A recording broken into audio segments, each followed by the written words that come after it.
Hello, good evening. आप सब कैसे हैं?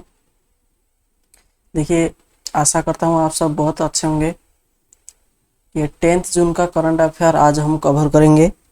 इसमें जल्दी से जल्दी सेशन में आ जाइए। आज का सेशन धुआंधार धुआंधार होने वाला है। ओके, धमाकेदार सेशन होने वाला है। आज के सेशन में मैं कलेक्ट कर चुका हूँ इम्पोर्टेंट बैंकिंग फिनांस क्वेश्चंस, जो कि आपके एग्जाम में ज़रूर निश्चित रूप से पूछी जाएगी और आपका बहुत नॉलेज इम्प्रूव करेगी। ठीक है, तो वीडियो में आगे बढ़ते हैं।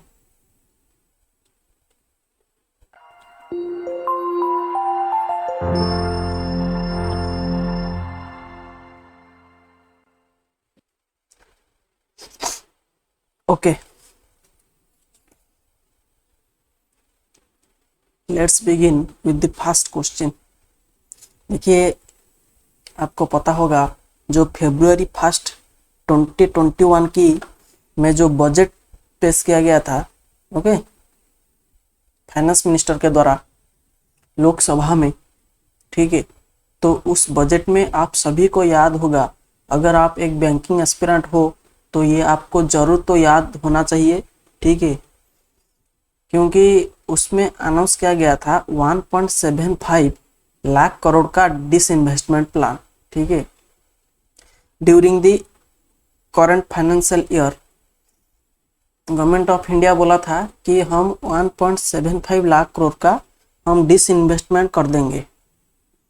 तो इसमें इंक्लूड किया गया था आईडीबीआई बैंक को, industrial development bank of India, IDBI bank को इसमें इंक्लूड किया गया था। उसके साथ साथ दो public sector banks and one general insurance company. ठीक है, तो अभी तक ये न्यूज़ बहुत हाईलाइटेड था। अगर आप एक बैंकिंग एस्पिरेंट हो, ये आपको ज़रूर पता होना भी चाहिए और आपको इस बारे में सर्च करना चाहिए। ठीक है, इसके बारे इससे रिलेटेड आर्टिकल्स आपको रीड करना चाहिए, आपको पढ़ना चाहिए इसके बारे में आर्टिकल्स। ओके, देखिए, ये न्यूज़ बहुत हाईलाइटेड था कि नीति आयोग जो है हमारा, और बजट में ये भी अनाउंस किया गया था जो दो पब्लिक सेक्टर बैंक का नाम अनाउंस किया, दो पब्लिक सेक्टर बैंक का जो नाम है वो नहीं अनाउंस किया गया था। ओके, वो अनाउंस नहीं किया गया था। और जो अनाउंस जो पीसीए अंडर में आता है। ओके, प्रॉम्प्ट करेक्टिव एक्शन जो हम बोलते हैं। ओके, जो बैंक वीकेस्ट बैंक है, ओके, वीकर बैंक है, हम दो वीकर बैंक को ऐसे चुनेंगे। ओके, तो उसका जो ड्यूटी है, उसका जो वर्क है, वो दिया गया था नीति आयोग को। ओके, नीति आयोग को दिया गया था, क्योंकि नीति आयोग जो दो बैंक को रेकमेंड करेगी डिसइन्वेस्टमेंट के लिए, प्राइवेटाइजेशन के लिए, हम उस बैंक को, ठीक है, हम उन दोनों बैंक को हम प्राइवेटाइज कर देंगे। ओके, हम उसमें डिसइन्वेस्टमेंट कर देंगे। हाल ही में ये बताया गया था, ये पिछले 6 to 7 डेज की बात है। ओके, देखिए, ये बताया गया था कि central Bank of India and Indian Overseas bank को हम प्राइवेटाइज करेंगे। ये नीति आयोग ने ये बताया था, रिकमेंड किया था। Okay, NITI Aayog has recommended the names of Central Bank of India and Indian Overseas Bank for privatisation in 2021-22। ये आपको याद रखना है। ठीक है, अभी तक जो वन जनरल इंश्योरेंस कंपनी है उसका नाम रिकमेंड नहीं किया गया है, वो आ जाएगा जल्दी। ठीक है, उसका नाम जो है रिवील नहीं किया गया है, लेकिन ये जो दो पब्लिक सेक्टर बैंक है उसका नाम रिवील किया गया है। Okay, by the NITI Aayog for the privatisation during the current financial year. तो टोटल डिसइन्वेस्टमेंट जो है ये गवर्नमेंट ऑफ इंडिया के द्वारा, देखिए,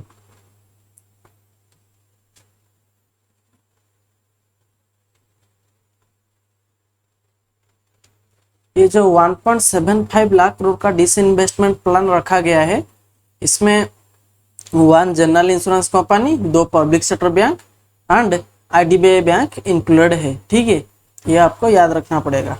और इसमें जो है हमारा थोड़ा पीएसयू के भी लिस्ट इसमें आता है, जैसे कि आपका ओएनजीसी हो गया। ठीक है, ओएनजीसी हो गया, आपका SAIL हो गया, steel authority of India limited हो गया, ये सब आता है ये लिस्ट में। ठीक है, चलिए, तो पिछले ये बात है, लास्ट 6 to 5 डेज की बात है। आरबीआई इम्पोज किया था, ओके, आरबीआई इम्पोज किया था मॉनिटरी पेनल्टी इम्पोज किया था। देखिए लिस्ट देखिए, RBI imposes monetary penalty on Punjab National Bank. ठीक है, the Reserve Bank of India has imposed by an order dated June 7, 2021 a monetary penalty of 2 crore. Okay, Punjab National Bank में 2 करोड़ का वहाँ पे एक मॉनिटरी पेनल्टी लगाया गया है for non compliance of certain provisions, okay, by the issued by RBI. ठीक है, अब नेक्स्ट आप देखेंगे RBI imposes monetary penalty on bank of India. Bank of India के ऊपर वो इम्पोज किया है 4 करोड़ का मॉनिटरी पेनल्टी। ठीक है, monetary penalty bank of India को देना पड़ेगा आरबीआई को 4 करोड़। ओके, क्योंकि बैंक ऑफ इंडिया जो है वो for non compliance of with certain provisions of direction issued by RBI. ठीक है, ये आपको याद रखना पड़ेगा। तो टोटल एग्रीगेट कितना हुआ, 4 + 2 कितना हुआ, 6। तो यहाँ पे क्वेश्चन पूछा गया है, the RBI has imposed R 6 crore aggregate penalties on which of this banks. Answer है Bank of India and PNB. Answer क्या है, option B. Okay, BOI Bank of India and Punjab National Bank. ठीक है, ये आपको याद रखना पड़ेगा।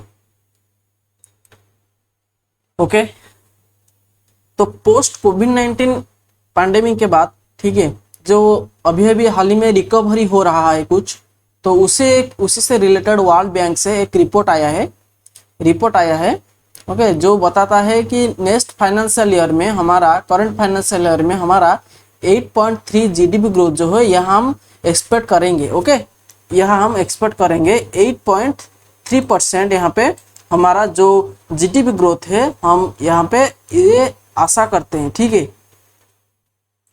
तो ये इंडिया को बताया गया है वर्ल्ड बैंक से तरफ से 8.3%, ये आपको याद रखना पड़ेगा। देखिए, World Bank sees India financial year 2022, okay, financial year 22 GDP at 8.3% and financial year 23 at 7.5%। मतलब पिछले मतलब नेक्स्ट ईयर में अभी घटेगा। ठीक है, ये आपको याद रखना पड़ेगा, 8.3 एंड 7.5। देखिए, टाइम्स हायर एजुकेशन, ये जो एशिया यूनिवर्सिटी रैंकिंग होता है, एक Times Higher Education Asia University Ranking, एक रैंकिंग होता है, यूनिवर्सिटी का रैंकिंग होता है। ओके, एशियन यूनिवर्सिटीज है, सिर्फ एशिया में जो यूनिवर्सिटीज है उसी से इकट्ठा करके एक रैंक बनाया जाता है, एक लिस्ट रैंकिंग बनाया जाता है, जिसको हम बोलते हैं Times Higher Education Asia University ranking. Okay, इसमें ये जो टी सिंगुआ यूनिवर्सिटी है बीजिंग का, ये टॉप पोजीशन हासिल किया है। Okay, Tsinghua University Beijing China में है, ये टॉप पोजीशन यहाँ पे हासिल किया है। The world university ranking 2021, India records it's highest ever number of universities who qualify for the Times Higher Education the World University Ranking. A total of 63 universities from India qualified for the ranking. However, none could make it to top 300. मतलब top 300 में India का university इसमें उसका नाम कुछ भी नहीं है। ठीक है, while the jump of 14 more institutes in the is the highest jump by any country in the South Asian region. However, it is China which is winning praises as China's T Tsinghua University becomes first ever Asian university to make overall top 20। ये आपको याद रखना पड़ेगा। Okay, overall top 20 हम देखेंगे तो इसमें top आता है हमारा जो टी सिंगुआ यूनिवर्सिटी है वो होता है एशिया का, चाइना में अवस्थित है, बीजिंग चाइना में अवस्थित है, ये आपको याद रखना पड़ेगा। तो ये जो इंडिया का जो रैंकिंग हुआ था जो टॉप 300 में नहीं आया, ओके, टॉप 300 में वो नहीं आया। देखिए इसमें टॉप 300 नहीं आया, लेकिन हम तो एक तो रैंकिंग कर सकते हैं ना, हमारे इंडिया में कौन टॉप मारा है, ठीक है। तो हमारे इंडिया में जो यूनिवर्सिटी है वो टॉप मारा है IISc Bangalore. Okay, IISc Bangalore जो है ये हमारे इंडिया से टॉप मारा है। Institution in India has topped among the Indian universities in the Times Higher Education Asia University Ranking, ये आपको याद रखना है। देखिए सुरक्षित हम सुरक्षित तुम, ये जो अभियान है ये पिरामल फाउंडेशन ने नीति आयोग के साथ पार्टनरशिप करके ये लॉन्च किया है। सुरक्षित हम सुरक्षित तुम, ओके, पिरामल फाउंडेशन जो है ये नीति आयोग के साथ पार्टनरशिप करके ये लॉन्च किया है। देखिए NITI Aayog and Piramal foundation launch, headline में पढ़ देता हूँ, NITI Aayog and Piramal foundation launch सुरक्षित हम सुरक्षित तुम अभियान for home care support to asymptomatic covid patients. Okay, asymptomatic का मतलब होता है आपका कोई भी सिम्टम नहीं है, ओके, कोई भी सिम्टम नहीं है कोविड का, लेकिन आप पॉजिटिव हो, लेकिन आप कोविड पॉजिटिव आपका रिपोर्ट आया है, लेकिन आपका अगर हम टोटल ओवरऑल देखेंगे तो आपका कोई भी कोविड का सिम्टम नहीं है, उसी को हम बोलते हैं असिम्प्टोमेटिक। तो ये असिम्प्टोमेटिक कोविड पेशेंट के लिए सुरक्षित हम सुरक्षित तुम जो है एक अभियान लॉन्च किया गया है नीति आयोग के साथ पार्टनरशिप करके पिरामल फाउंडेशन के द्वारा, ये आपको याद रखना है। आज का सेशन कैसा लग रहा है, वीडियो को शेयर कर दो ताकि वीडियो में ज़्यादा से ज़्यादा फ्रेंड्स यहाँ से आ सके। ओके, यहाँ से अच्छा सर्विस में प्रोवाइड करता हूँ आपको। वीडियो को एंड तक जरूर देखो, चैनल को सब्सक्राइब करो। ओके, वीडियो को एंड तक जरूर देखो और चैनल को सब्सक्राइब करो अपनी फ्रेंड्स के साथ, ठीक है, ये आपको याद रखना पड़ेगा। Anup Chandra Pandey has been appointed as the new Election Commissioner. He is a retired IAS officer from Uttar Pradesh. Anup Chandra Pandey appoint किया गया है इलेक्शन कमिश्नर। देखिए फोटो है उनका यहाँ पे। Okay, Anup Chandra Pandey appointed as new Election Commissioner. Okay, तो he is a retired IAS officer from Uttar Pradesh, state of Uttar Pradesh, है ना। आज की सेशन के क्वेश्चन बहुत धमाकेदार है। मैं कहूं तो धमाकेदार है क्योंकि आज के क्वेश्चन मैं कलेक्ट कर चुका हूं। बहुत इंपॉर्टेंट क्वेश्चन मैं आज कलेक्ट कर चुका हूं, ठीक है। HSBC का फुल फॉर्म होता है Hong Kong Shanghai banking corporation. Foreign bank है, हेडक्वार्टर है हांगकांग पर, लेकिन HSBC इंडिया जो इंडिया में उसका बिजनेस चला रहा है HSBC इंडिया के नाम से। ओके, इंडिया में उसका बिजनेस चला रहा है RBI से परमिशन लेकर। फॉरेन बैंक है, हेडक्वार्टर है हांगकांग पर। तो उसका जो इंडियन CEO है वो अपॉइंट किया गया है हितेंद्र देव को, यहाँ पे अपॉइंट किया गया है आज the Indian CEO of HSBC India. देखिए HSBC अपॉइंट्स हितेंद्र देव आज इंडिया CEO, ये आपको याद रखना पड़ेगा। ओके, हितेंद्र देव आज HSBC CEO। अभी RBL बैंक का MD एंड CEO अपॉइंट किया गया था। ओके, समथिंग आहूजा, ये आपको याद रखना पड़ेगा। विश्वनाथ आहूजा, विश्व वाहिर आहूजा समथिंग, ठीक है, ये आपको याद रखना पड़ेगा। Who has been named as a new chairman of oil regulator, petroleum and natural gas regulatory board। Okay, petroleum and Natural Gas Regulatory board का जो चेयरमैन होता है और ये ऑयल रेगुलेटर होता है, तो उसका संजीव नंदन साहा ही जो है यहाँ पे अपॉइंट किया गया है Petroleum and Natural Gas Regulatory Board आज chief executive officer Sanjeev Nandan Saha को यहाँ पे अपॉइंट किया गया है। Senior administrator and former power secretary Sanjeev Nandan Saha is set to take over as next chairman of petroleum and natural gas regulatory board. A search committee headed by V.K. Saraswat, member S&T Steel and S&T Niti Aayog, cleared the name of Saha Petroleum and Natural Gas Regulatory Board is the statutory board in India. Okay तो संजीव नंदन साहा को यहाँ पे आपको ये नीति आयोग ने इनका नाम जो है ये क्लियर किया है कि साहा ही जी जो है वो बनेंगे chairman of petroleum and Natural Gas Regulatory board. Okay ये आपको याद रखना पड़ेगा।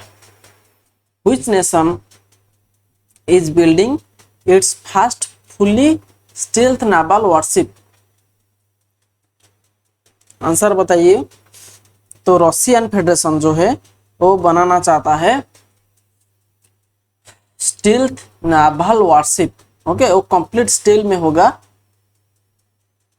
नावल वारशिप है कंप्लीट स्टील में होगा वो, तो रशिया बनाना चाहता है।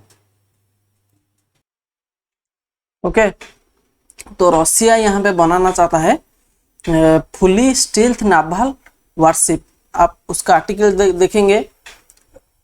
Russia is building its first full stealth novel ship, ठीक है RIA, ये आपको याद रहे उसका नाम है RIA। Russia is building its first naval ship that will be fully equipped with stealth technology to make it hard to detect the RIA state news agency reported on Tuesday. Okay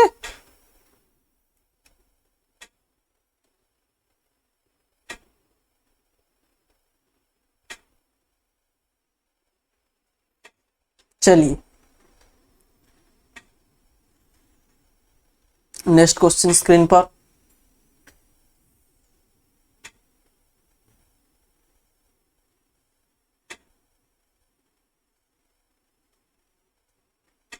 तो Indian navy जो है okay मेरा आवाज कैसा आ रहा है? आवाज सही आ रही है ना? तो इंडियन नेवी जो है वो फर्स्ट बैच रिसीव करेगा MH-60 Romeo helicopters. Okay multi use Romeo helicopter.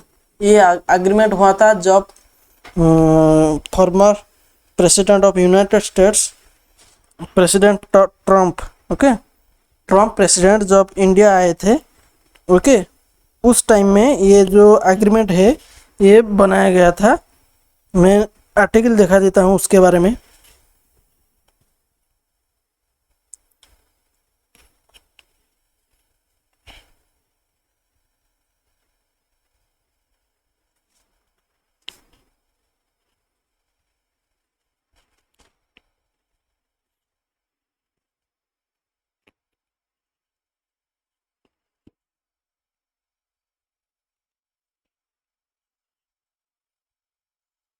उसी के बारे में मैं आर्टिकल दिखा देता हूँ आपको।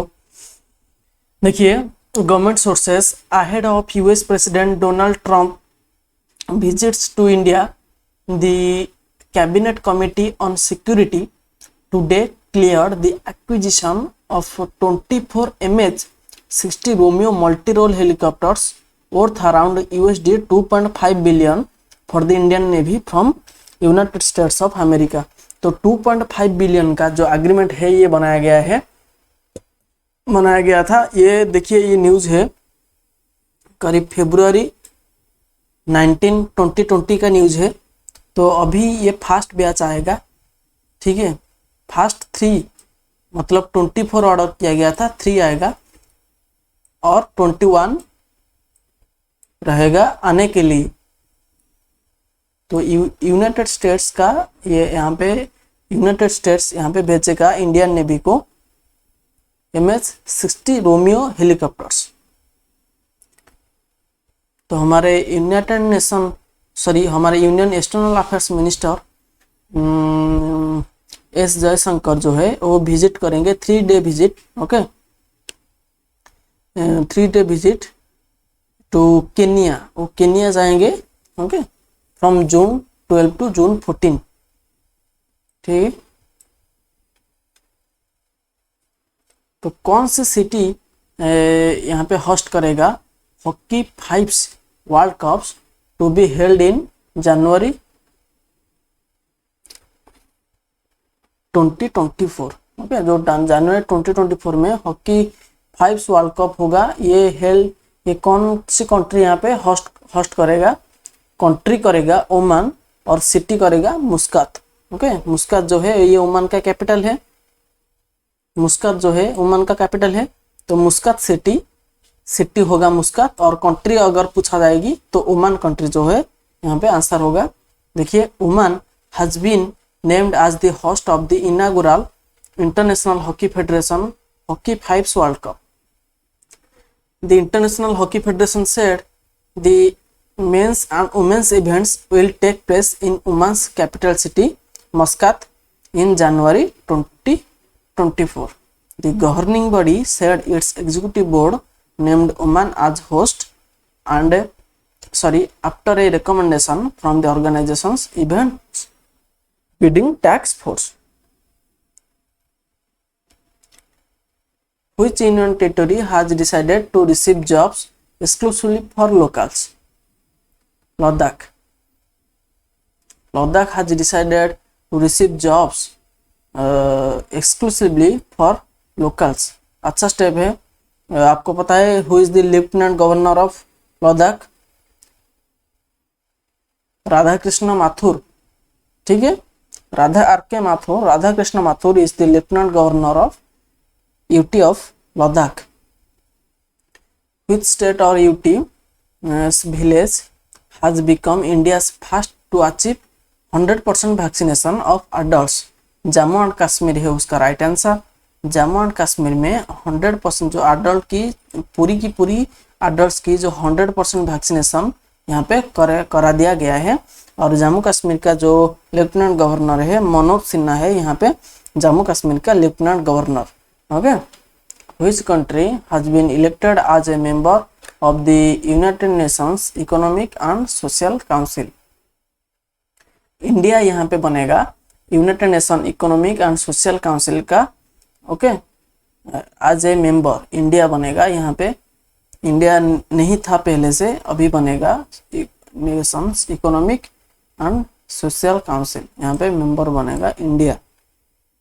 देखिए, United Nations India has been elected to the Economic and Social Council, one of the 6 main organs of the United Nations for the 2022 and 24 term, okay. ये एक मेन ऑर्गन है यूनाइटेड नेशन का, okay, United nation का main organ है। तो उसी से India नहीं था, ठीक है, अभी बनेगा इकोनॉमिक एंड सोशल काउंसिल, ठीक है। कैसा था आज का सेशन बताइए, वीडियो को शेयर कीजिए। तब तक के लिए रहता हूँ।